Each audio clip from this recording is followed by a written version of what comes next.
Radiation में it is a process by which heat is transmitted from one place to another without heating the intervening medium.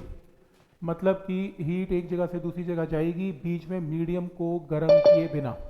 मतलब बीच में चाहे एक भी atom ना हो, एक भी मॉलिक्यूल ना हो, चाहे वैक्यूम हो, तो भी आपकी हीट ट्रेवल करेगी from one place to another place in the form of electromagnetic radiations.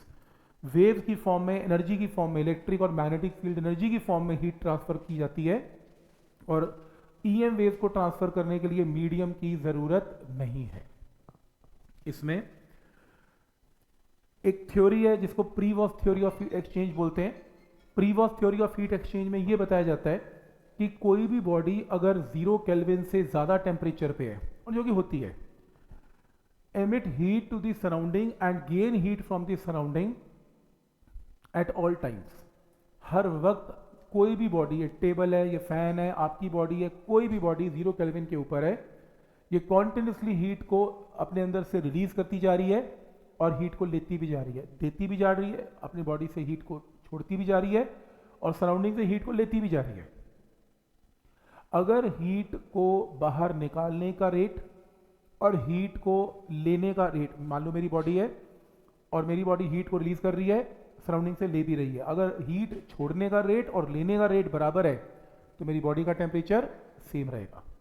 लेकिन अगर मैंने बाहर गर्मी पड़ रही है और मेरी बॉडी बाहर के मुकाबले ठंडी है, अगर मेरी बॉडी ने हीट को रिलीज किया लेकिन गर्मी की वजह से हीट मेरी बॉडी ने ज़्यादा ले ली, छोड़ी कम ली ज़्यादा, तो मेरी बॉडी का टेम्परेचर बढ़ेगा, मुझे गर्मी लगनी स्टार्ट हो जाएगी। और सर्दियों में उल्टा प्रोसेस है। सर्दियों में मेरी बॉडी जो है वो हीट को रिलीज करती है, बाहर से मुझे हीट मिलती नहीं, बाहर तो वैसे ही बहुत ठंड है, हीट मिलेगी नहीं, तो मैं अपनी हीट को छोड़ता जा रहा हूँ और मिल मुझे रही नहीं है, बहुत कम मिल रही है, तो ऐसे केस में बॉडी का टेम्परेचर डाउन होता जाएगा और मेरे को ठंड लगनी स्टार्ट हो जाएगी। तो यही है प्रीवॉस थ्योरी।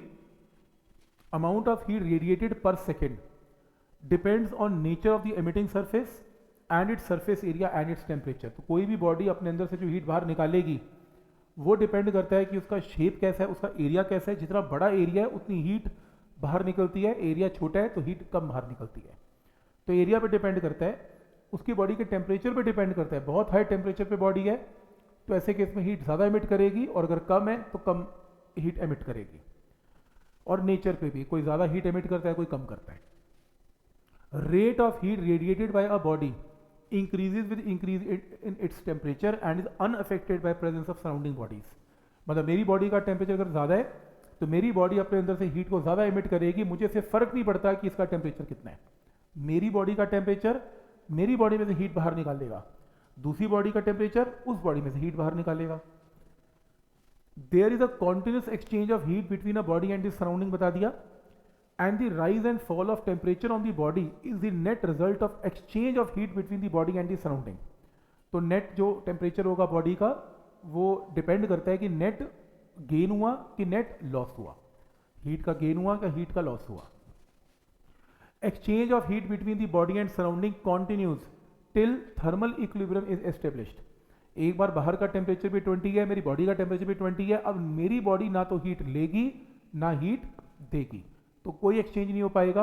तो इसको बोलते हैं थर्मल इक्विलिब्रियम मेंटेन हो गया, मेरी बॉडी का और सराउंडिंग का टेम्परेचर कांस्टेंट हो गया। ये है आपका प्रीवॉस थ्योरी ऑफ हीट एक्सचेंज। ठीक।